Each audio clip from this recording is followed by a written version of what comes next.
하나님께서 오늘 저희에게 주신 말씀은 창세기 22장 1절에서 14절 말씀입니다. 봉독하겠습니다.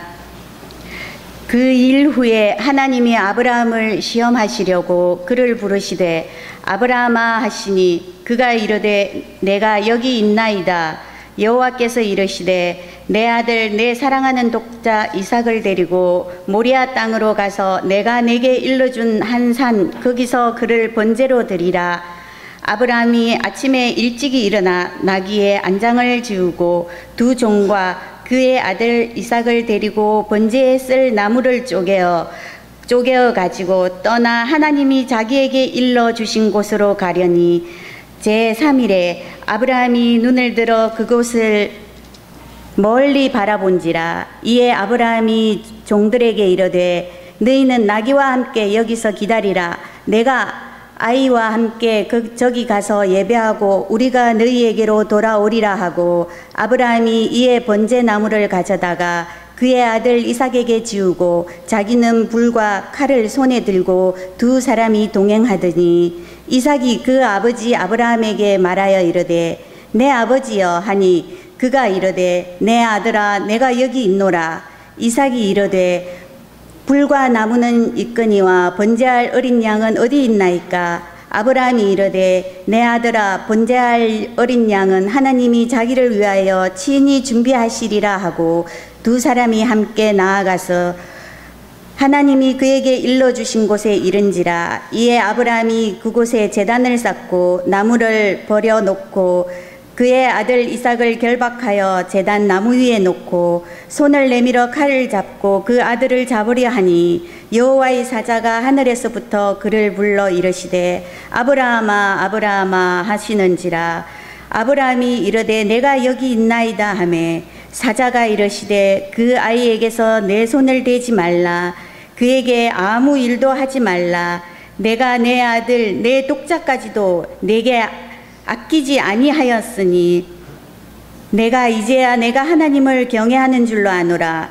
아브라함이 눈을 들어 살펴본즉 한 순양이 뒤에 있는데 뿔이 수풀에 걸려 있는지라. 아브라함이 가서 그 순양을 가져다가 아들을 대신하여 번제로 드렸더니 아브라함이 그 땅 이름을 여호와 이레라 하였으므로 오늘날까지 사람들이 이르기를 여호와의 산에서 준비되리라 하더라. 아멘.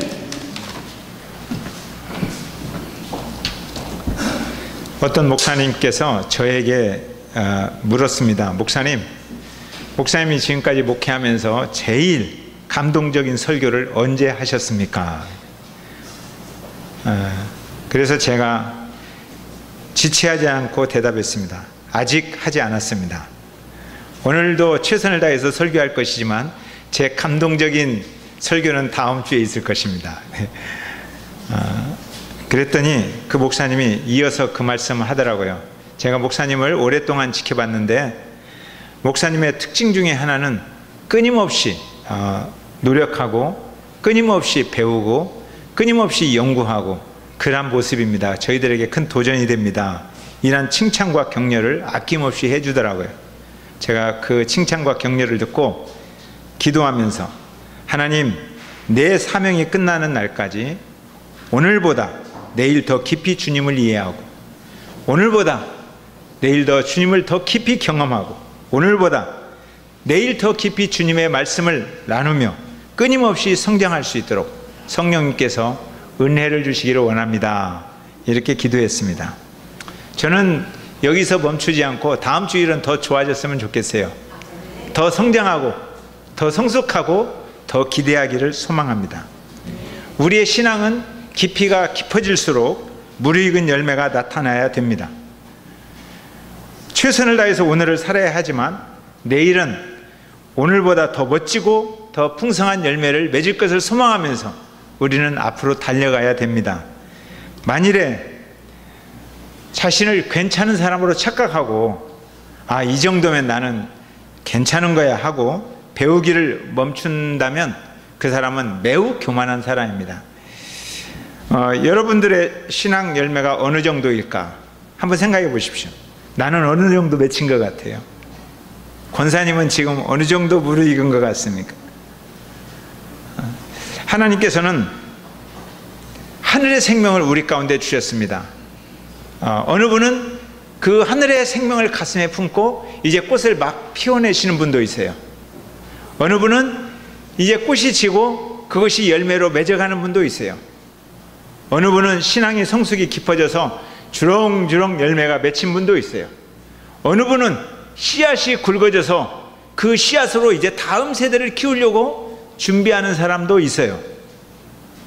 하나님께서는 우리가 끊임없이 성장하기를 원하면서 너의 믿음이 어느 정도인지 이렇게 테스트 해보기를 원하고 그 테스트를 통해서 믿음을 더욱더 키워주기를 원하십니다.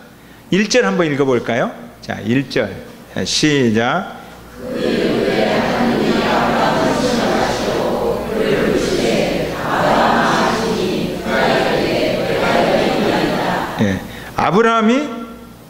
하나님이 아브라함을 시험해 보고 싶었어요. 이 말은 아브라함이 신앙의 열매를 어느 정도 맺었을까? 그동안 내가 여러 가지로 훈련시켰는데 지금쯤 이 정도 맺혔을까? 이런 어떠한 생각을 가지고 테스트해 보기를 원하셨어요. 성경에서 나오는 시험, 이 시험은 두 가지 뜻이 있어요. 어떤 시험은 우리가 피해가야 됩니다. 마귀가, 사단이 주는 시험이 있어요. 사단은 목적이 있습니다. 우리를 걸고 넘어뜨리려고 하는 시험이에요. 여러분들이 축구를 좋아하신다면 태클이 들어올 때 유능한 선수는 어떻게 할까요? 그 태클을 피합니다. 태클이 들어올 때 같이 맞짱 떠서 싸우다가는 자기도 다쳐요. 그러니까 사단이 우리를 유혹할 때는 나도 그 유혹을 이길 만큼 자신 있어 하고 유혹과 맞서 싸우는 게 아니라 피해가야 됩니다. 그래야 살아남아요. 그렇지만 하나님이 주는 시험이 있습니다. 하나님이 주는 시험을 피해가면 신앙이 성장하지 않습니다. 하나님이 주는 시험은 시험 준비를 잘 해서 그 좋은 성적을 받아내도록 노력을 해야 됩니다. 초등학생이 시험을 계속 피해가면 중학생이 될 수가 없어요. 중학생이 계속 시험을 피해가면 고등학생이 될 수가 없어요. 고등학생이 수능 시험이나 이런 시험을 피해가면, 어렵다고 피해가면 대학생이 될 수가 없습니다. 시험을 잘 준비해서 시험을 치러야 됩니다. 그런데 모든 시험은 수준에 맞는 시험 문제가 출제가 됩니다. 초등학교 1학년 학생한테는 5 플러스 4는 얼마냐 이런 문제 나와요. 뭐 초등학생한테 교회를 논하라 이런 시험 문제 안 나와요. 근데 중학생이 되면 인수 문제, 인수분해 문제가 나와요. 고등학생 정도 되면 제가 안학생한테 물어봤더니 아주 마력과 마찰력, 응집력 이런 것에 대해서 잘 알더라고요. 그래서 농담으로 일찍 만났더라면 안학생에게 이런 공부를 할 수 있도록 안내해 줬을 텐데 이런 이야기를 했어요. 그러니까 고등학생 정도 되면 마찰력이나 이런 인수분해를 넘어서 미분, 적분 이런 문제가 나와요. 그래서 그 문제를 응시하면서 준비하면서 실력이 늘어가도록 돕습니다. 하나님께서는 문제를 좀 어렵게 내지만 그러나 감당 못할 시험을 내시는 분이 아닙니다. 여기 선생님들 계시지만 선생님들이 시험 문제를 낼 때 1시간 동안 고민하면서 시험 보도록 되지 그 시험 문제를 1분 만에 다 쓰고 나가는, 그래서 모두가 100점 맞는 그런 시험 문제는 안 내요.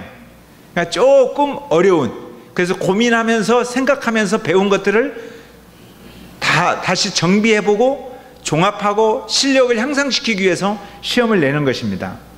아브라함에게 시험 문제가 왔잖아요. 가나안 땅에 왔는데 기근이 왔어요. 성급한 사람은 이 기근이 왜 왔어? 이렇게 반응합니다. 그러나 신앙이 성숙한 사람은 이 시험을 왜 내셨을까 하고 고민하게 되는 거예요. 근데 아브라함은 그때는 신앙이 별로 없었어요. 이 시험 문제가 왜 나왔을까요? 기근이 드는 시험은 먹고 사는 문제를 하나님께 맡길 수 있느냐? 답하라, 이런 시험 문제예요. 근데 아브라함은 금방 애굽으로 가버렸어요. 그러니까 하나님이 점수를 주는 거예요. 빵점. 빵점이에요. 근데 사단이 걸고 넘어져서 실패하면 우리는 망하지만 하나님이 내는 시험 문제는 빵점 맞아도 학생이 속 터지는 게 아니라 선생님이 속 터지는 거예요. 하나님이 속 터져요. 빵점밖에 안 되니까. 그렇지만 하나님은 또 준비시키셔요. 그래서 실력을 향상시킬 계획을 가지고 계세요. 두 번째 시험 문제를 냈어요. 너 약속의 후사를 기다리라. 기다리는 시험에 약속의 후사를 신뢰하고 25년을 기다리기를 원하셨어요. 25년까지 하나님이 이제 기다리기를 원하는데 아브라함이 10년을 기다렸어요. 그때는 10년 기다리다가 더 못 기다리고 하갈을 통해서 이스마엘을 낳아버렸어요. 하나님이 점수를 주는 거예요. 너 이제 50점 정도 된다. 50점. 그런데 하나님이 터져요. 그래서 아브라함 이름을 주고 싶은데 아직 아니에요. 너는 더 기다려야 되겠다. 99세가 되었어요. 하나님께서 찾아오는 거예요. 이제 아브라함이라는 이름을 주는 거예요. 모든 민족을 품을 수 있는, 모든 민족을 끌어안을 수 있는 사람이 너는 되었을까? 되었을 거야 하고 아브라함이라는 이름을 주었어요. 이제 그 나이에 맞게, 신앙의 연륜에 맞게, 그리고 그 이름값에 맞게 하나님께서 또 테스트 해보기로 계획하셨습니다. 하나님이 계획하시는 겁니다. 그런데 난이도가 상당히 높은 시험 문제예요. 2절 한번 읽어보세요. 2절. 자, 시작.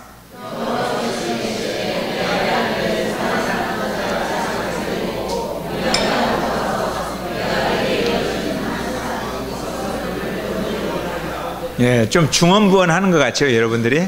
다시 한번 읽어봅시다. 시험 문제니까 시험 문제를 잘 읽어야 답을 쓸 수 있어요. 자, 시작.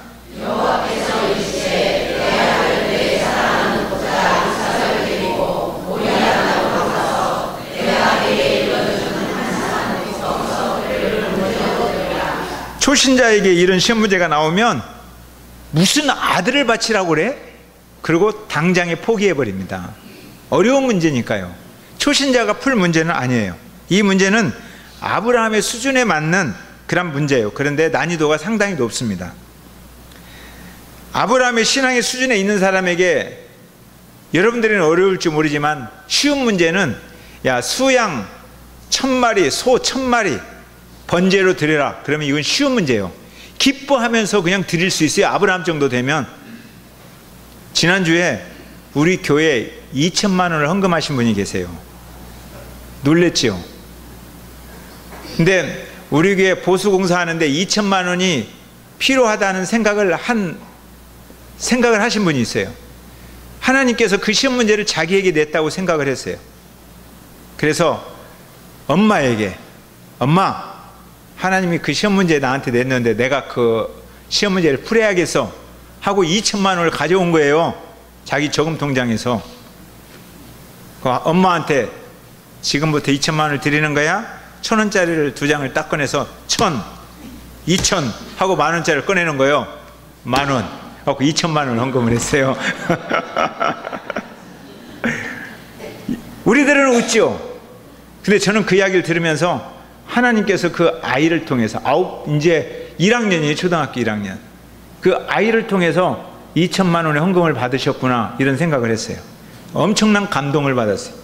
진실로 2천만 원을 드린 거예요. 2천만 원이라는 시험 문제를 그렇게 푸는 거예요. 그러니까 믿음의 수준에 맞게 그걸 풀어낸 거예요. 아브라함은 적어도 수양 소 1000마리 정도는 드릴 수 있는 사람이에요. 그 정도 신앙이 성장했어요. 그런데 문제가 그런 문제가 아니에요. 독자 아들 이삭을 드리라는 거예요. 그런데 말씀을 여러 번 반복하세요. 내 사랑하는 내 아들, 내 독자 이삭을 바쳐라. 그런데 지금 바로 바치지 말고 저 산까지 와서 3일의 시간을 주는 거예요. 시험 시간은 3일이다. 3일 동안 고민하면서 풀어라. 그리고 문제를 딱 줬어요. 성질 급한 사람은 거기서 답하는 거예요. 생각을 안 하고 답해요. 그러니까 실패하는 거예요. 아브라함은 이제 고민해야 됩니다. 시험 이렇게 점수를 잘 맞는 사람들 있잖아요. 높은 점수를 맞는 사람들의 특징을 보면 문제를 잘 읽어요. 대충 읽는 게 아니에요. 답을 쓰려면 문제를 잘 파악해야 돼요. 그리고 문제 속에서 잘 읽으면 그 속에 답이 들어있어요. 문제의 의미를 파악하면 답을 쉽겠어요? 그러니까 내 아들, 내 사랑하는 독자, 그 이삭, 이렇게 계속 문제가 파악되는 것을 보면서 아브라함은 파악했을 거예요. 이 질문의 의미는 뭐예요? 이런 뜻이에요. 너가 최고로 사랑하는, 너가 최고로 자랑하는 너의 최고의 면류관, 너의 최고의 자랑의 근원이 아들 이삭이냐 하나님이냐 답하라, 이거예요. 이 문제. 아브라함이 문제 속에서 하나님의 의도를 이렇게 빨리 파악해야 내야 되는 거예요. 자, 아브라함이 어떻게 파악합니까? 3절 읽어보세요. 3절 시작.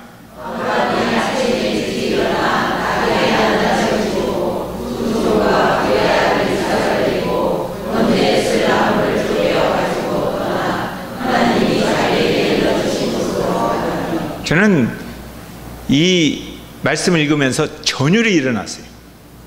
이 질문을 딱 받고 나서 아브라함이 취한 행동은 아침에 일찍이 일어났어요. 그리고 바로 3일 길을 가는 거예요. 시험 문제로부터 도망가지 않고 시험 문제를 풀기 위해서 3일을 걸어가는 거예요. 이 3일을 걸어가는 시간은 하나님이 주신 축복이에요. 시험 시간을 넉넉하게 주신 거예요. 3일을 걸어가면서 고민과 갈등을 했을 겁니다. 엄청나게 힘들었을 거예요. 하나님이 이 문제를 왜 냈을까? 생각하면서 하나님의 마음을 알아가기를 힘썼을 것입니다. 이 3일 길을 묵상했던 바울이 아브라함에 대해서 이렇게 평가를 했어요. 히브리서 11장 17절부터 19절을 보면 아브라함은 시험을 받을 때 믿음으로 이삭을 드렸더니 그는 하나님이 능히 이삭을 죽은 자 가운데서 다시 살리실 줄로 생각한지라 그랬어요. 걸어가면서 아브라함은 생각하는 거예요. 왜 이삭을 바치라고 했지? 우리 하나님을 생각하는 거예요. 죽은 자 가운데서 다시 살려내기 위해서. 그냥 아들이 아니라 죽은 자 가운데서 살아난 아들이라면 얼마나 그 아들이 소중하겠습니까? 죽은 자 가운데서 다시 살려내기 위해서. 그래서 그 다음에 이런 말씀을 썼습니다. 비유컨대 그를 죽은 자 가운데서 도로 받은 것이니라. 그 다음부터는 그 아들을 바라보면서 죽은 자 가운데서 살리신 하나님을 인식하면서 그 아들을 바라보았다, 이거예요. 이 3일길은 문제를 풀기 위해서 하나님께서 씨름하라고 주신 시간이에요. 한 걸음 한 걸음 걸을 때마다 기도하면서 하나님, 이 문제 속에 담긴 하나님의 마음을 알게 해주세요, 이렇게 기도하면서 걸어가라는 거예요. 그리고 나서 깨닫는 거예요. 하나님은 죽은 자 가운데서 살리시는 분이구나. 이걸 찾아냈어요. 죽은 자 가운데서 반드시 이삭을 살려내실 것이다. 사실 그 답을 얻었기 때문에 모리아 산에 올라갈 때 종과 사환을 데리고 가지 않은 거예요. 종과 사환을 데려가면 그 일을 집행할 수 있겠습니까? 없겠습니까? 못하죠. 종들이 아브라함 꽉 잡으면 꼼짝도 못하죠. 이삭도 지금 청년이에요. 힘이 아브라함보다 훨씬 세요. 혼자 이삭을 제물로 드릴 수 있는 능력이 없어요, 아브라함에게는. 이삭이 순종해 주지 않으면 할 수 없는 일이에요. 내가 너를 하나님께 드리면 하나님이 너를 다시 살려낼 것이다 라는 믿음으로 아브라함과 이삭이 공통된 믿음을 가지고 있어야 실행할 수 있는 거예요. 그 믿음을 가지고 뚜벅뚜벅 걸어갔습니다. 놀랍지 않아요? 하나님께서는 아브라함만 3일 길을 걸어가기를 원하는 게 아니에요. 주님을 따르는 모든 주님의 사람들이 이 3일 길에 동참하기를 원하는 거예요. 함께 걸어가면서 하나님을 배우는 거예요. 독생자, 독자 아들을 바치는 심정을 배우라는 거예요.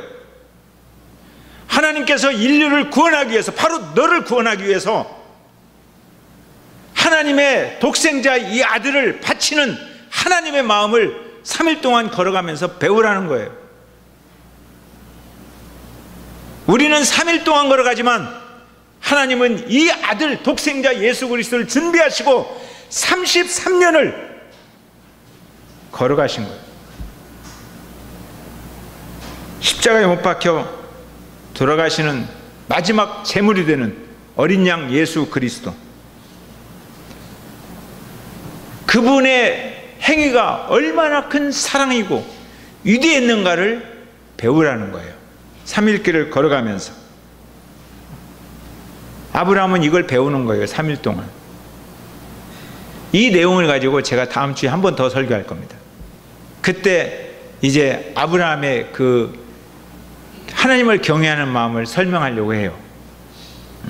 하나님의 사랑이 얼마나 위대하고 감사했는가. 아브라함은 자기 독생자 아들 이삭을 데리고 가면서 하나님을 보았어요. 예수님을 보았어요. 그래서 신약의 기자는 아브라함이 주를 보고 기뻐하더라. 걸어가면서 하나님의 마음을 보았다는 거예요. 예수 그리스도의 십자가는 아브라함이 이삭을 드린 사건보다 더 말할 수 없는 위대한 사건입니다. 왜 아브라함이 이삭을 바쳤는가? 현상만 보는 사람은 이런 게 신앙인가? 라고 질문을 해요. 그런데 3일길을 묵상하면 하나님이 하나님의 마음을 가르쳐 주시기 위한 하나님의 계획이라는 것을 알게 됩니다. 그래서 이 사랑 앞에 무릎 꿇고 울면서 감격하는 거예요. 이 사건이 이렇게 위대한 사건이구나. 자, 9절 읽어볼까요? 9절 시작. 다시 또 여기 뜬 다음에, 자, 시작.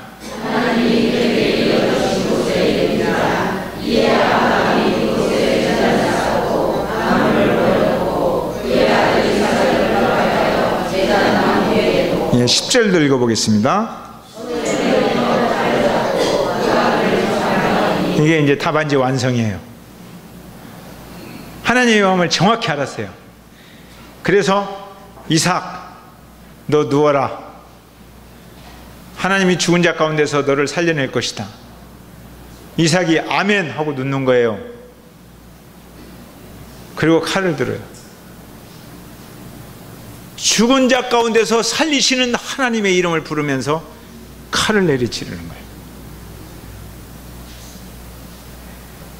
그 고백은 뭐예요? 하나님, 내가 제일로 사랑하고 제일로 존경하고 나의 최고의 자랑과 최고의 면류관, 최고의 사랑의 근원은 아들 이삭이 아니라 하나님입니다. 그 고백이에요. 이 고백을 이끌어내는 데 있어서 아내 사라에게 묻지 않았어요. 사라에게 물었더라면 헷갈렸을 거예요. 사라가 못하게 했을 거예요. 그게 신앙이야? 같이 신앙에 오면서도 신앙하는 사람들끼리 내분이 일어났을 거예요. 3일길을 걸으며 생각하고 또 생각했어요. 말에 침묵하고 생각에 침묵하고 오직 하나님만 생각하면서 걸어갔어요. 그리고 칼을 들어서 고백할 때 하나님께서 즉시 부릅니다. 아브라함아! 아브라함아! 멈춰라. 너는 내 질문의 의도를 제대로 파악한 사람이야. 멈춰. 내가 이삭을 죽이려고 이 질문 낸 게 아니에요. 멈춰라. 너가 최고로 사랑하고 최고로 존경하고 최고로 자랑하는 그 근원이 하나님이란 그 변할 수 없는 사실을 내가 이제 확인했다. 너가 하나님을 경외하는구나. 내 말을 두려워하고 내 말을 신뢰하고 진실로 나를 믿는구나. 합격. 그래서 너는 지금부터 아브라함, 믿음의 조상이다. 진짜로. 그렇게 말씀하시는 거예요. 모리아 산에 오를 때 모리아 산이 얼마나 고민되는 산이에요. 저 산을 내가 올라가야 되느냐? 얼마나 고통이에요. 모리아 산을 향하여 한 걸음 한 걸음 갈 때 그 고통의 산인데 알고 보니까 그건 축복의 산이에요. 하나님이 계획하신 산이라는 거예요. 어떤 사람들은 테스트도 받지 않고 합격증을 받으려고 하는 사람들이 많습니다. 믿음도 없이 복 받기를 원해요. 헌신도 없이 복을 누리려는 사람들이 너무너무 많아요. 하지만 틀렸습니다. 시험을 잘 준비해서 합격해야 믿음의 실력이 향상되는 것입니다. 하나님이 준비하신 복도 시험을 통과해야 누리는 것입니다. 시험 문제는 믿음의 수준에 맞게 냅니다. 그렇지만 3일길을 걸어야 풀 수 있는 난이도가 높은 시험 문제예요. 기도하면 누구나 풀 수 있는 시험 문제입니다. 왜냐하면 하나님은 반드시 감당할 시험밖에는 시험 문제를 내지 않는다고 말씀하셨어요. 누구나 감당할 수 있어요. 왜 감당하지 못하는가? 3일길을 걷기를 싫어하기 때문에, 그리고 즉흥적으로 반응하기 때문에, 그래서 실패하는 거예요. 여러분에게 참 오르기 힘든 모리아산, 어려운 시험, 그 문제가 하나님이 낸 시험이라는 확신이 온다면 여러분들은 두려워할 필요가 없습니다. 오히려 시험을 잘 준비해서 믿음의 실력을 향상시키는 기회로 삼아야 됩니다. 피해가는 한 항상 제자리입니다. 성장할 수가 없어요. 성령님은 우리 모두를 아브라함이 걸어갔던 그 3일길로 초대하시는 거예요. 누구나 다 이 3일길로 와서 같이 걷자, 이렇게 말합니다. 아브라함이 걸었던 걸음처럼 함께 고민하면서, 함께 기도하면서 너에게 주어진 그 시험 문제 풀어보라, 이렇게 성령님은 요구하고 있습니다. 혹시 오늘날 지금 여러분들이 접하고 있는 그 어려움이 가만히 생각해 보니까 하나님이 나의 믿음을 성숙시키기 위해서 낸 시험 문제라고 느껴진다면, 그렇다면 주저하지 말고 아침 일찍 일어나 3일길로 여러분들이 들어서십시오. 시험 속에 담긴 하나님의 마음을 발견하면 그 순간 하나님이 여러분의 이름을 부르며 급히 다가오는 것입니다. 바로 너의 마음속에 진실로 하나님을 사랑하는 마음을 품고 살고 있구나, 이것을 내가 확인했구나. 이게 합격증이에요.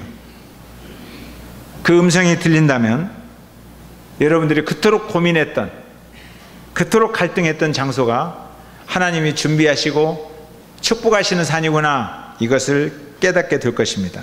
그래서 아브라함은 거기에서 고백하잖아요.